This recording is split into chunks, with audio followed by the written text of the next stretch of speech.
दोस्तों, क्या आपने कभी ये सोचा है कि जब 15 अगस्त को प्रधानमंत्री लाल किले से झंडा फहराते हैं तो 26 जनवरी यानी कि गणतंत्र दिवस के दिन वो झंडा क्यों नहीं फहराते हैं, और 15 अगस्त को लाल किले से ही झंडा क्यों फहराया जाता है।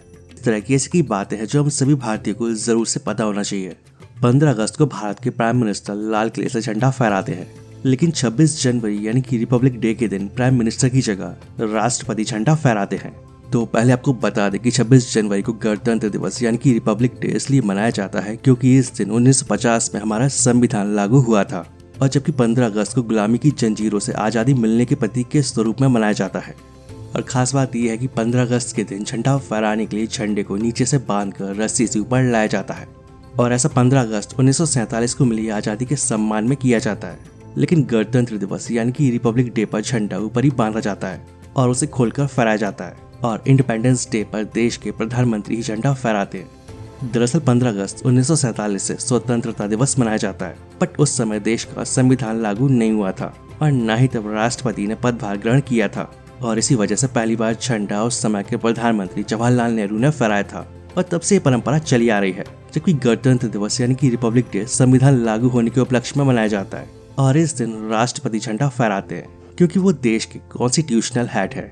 इंडिपेंडेंस डे पर झंडा लाल किले से फहराया जाता है और यहीं से प्राइम मिनिस्टर देश की जनता को संबोधित करते हैं, जबकि गणतंत्र दिवस का कर्तव्य पथ पर आयोजन होता है और यहाँ एक भव्य परेड भी निकलती है। देश की राजधानी दिल्ली में पड़ने वाले लाल किले को ही आजादी के बाद झंडा फहराने के लिए चुना जाता है, क्योंकि ये इमारत अपने आप में भारत के सबसे पुराने इतिहास को बताती है।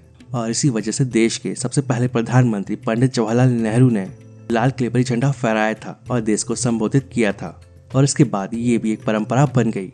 वैसे ये लाल किला भारत की उन इमारतों में गिना जाता है जिनका अपने इतिहास है और जिनका एक अपना बीता हुआ कल है।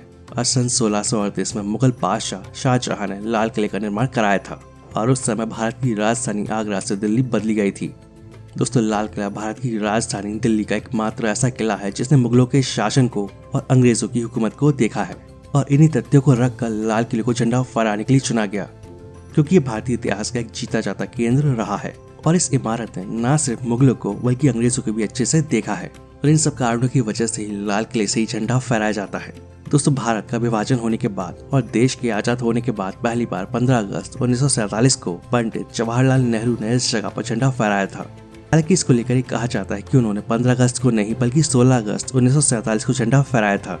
वैसे इस बात पर भी सबकी अपनी राय है। हालांकि पाकिस्तान भारत से एक दिन पहले यानी कि 14 अगस्त को इस खास दिन को सेलिब्रेट करता है, वही भारत 15 अगस्त को अपनी आज़ादी का जश्न मनाता है। तो ऐसे में एक सवाल ये भी उठता है कि भारत के साथ आज़ाद होने वाला पाकिस्तान अपना इंडिपेंडेंस डे एक दिन पहले कैसे मनाता है। पाकिस्तान के 14 अगस्त को इंडिपेंडेंस डे मनाने के पीछे का एक कारण ब्रिटिश भारत के अंतिम वाइसराय लॉर्ड माउंटबेटन को बताया जाता है। माउंटबेटन ने दोनों देशों को ऑफिशियल आज़ादी देने के लिए 15 अगस्त 1947 का दिन तय किया था, लेकिन कार्यक्रमों की व्यवस्था के चलते 14 अगस्त 1947 को ही पाकिस्तान की आज़ादी की घोषणा के लिए मोहम्मद अली जिन्ना के पास हस्तांतरण के लिए कराची चले गए।